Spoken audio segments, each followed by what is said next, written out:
नमस्कार, तिखट तडकात आपलं स्वागत आहे. आज आपण बघतोय तोतापुरी आंब्याचा साखर आंबा. हा झटपट खाण्यासाठी आहे. जर टिकवायचं असेल तर अजून जास्त कच्च्या कैऱ्या पाहिजेत. ह्या आम्ही आणूनही खूप दिवस झाले, तर आता त्या पिकल्यात थोड्याशा. तर आपण ह्या 4 कैऱ्या आहेत, म्हणजे साधारण अर्धा किलोपेक्षा थोडंसं जास्त आहे. तर मी मोजून नंतर दाखवते. त्याची आपण सालं काढून घेऊया. हा पिकलाच आहे, पण मी असाच केला होता. तो खूप सुंदर लागतो तो पोळीबरोबर खायला. या पद्धतीने आपण सगळी सालं काढून घेऊया.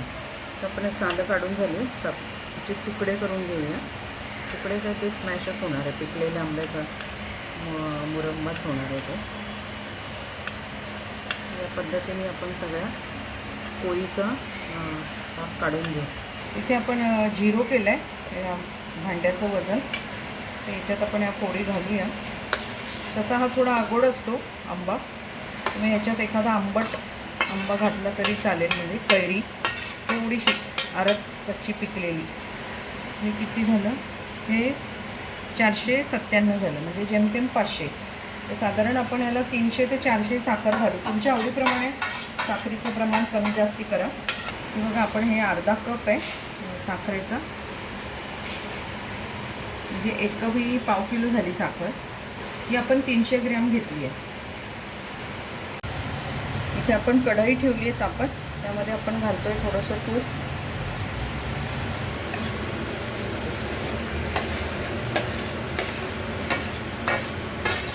इथे आपण साखर आणि आंब्याच्या फोडी सगळ्यात छान मिक्स करून घेतलं.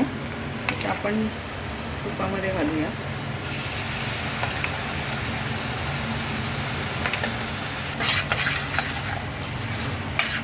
आपण ह्याला मीडियम गॅसवरती चांगलं शिजू देऊया. हे बघा, छान घट्ट होत चालले. फक्त एक काळजी घ्यायची, हे की नाही उडतं खूप अंगावरती. आता माझ्या तोंडावरती उडालं, त्यामुळे काहीतरी ताटली ठेवून आपण त्याला हलवायला पाहिजे. छान झाला आहे. गरम गरम पोळीबरोबर एकदम मस्त लागतो. तर आपण ह्याच्यामध्ये घालूया वेलची पूड.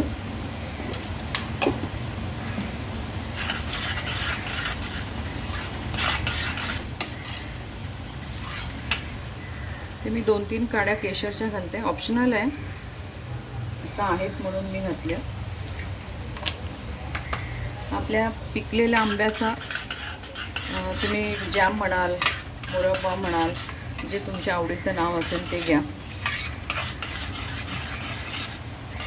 बस का अजून पातळ, अजून घट्ट? हां, मग घेतली एक पोळी, गरम गरम पोळीबरोबर सर्व कर. हे बघा, आता हा एवढा घट्ट झाला आहे, पण आता गार झालं ना की अजून तो थोडा घट्ट होईल. आपण गॅस करूया बंद. इथे आपल्या पिकलेल्या आंब्यांचा जॅम म्हणा, मुरंबा म्हणा तयार झाला आहे. त्याच्याबरोबर गरमागरम पोळी अतिशय छान लागते. मुलांनाही तुम्ही देऊ शकता, आवडीने खातील, मोठे तर खातीलच. ही रेसिपी तुम्ही करा, तुमचा अभिप्राय कळवा.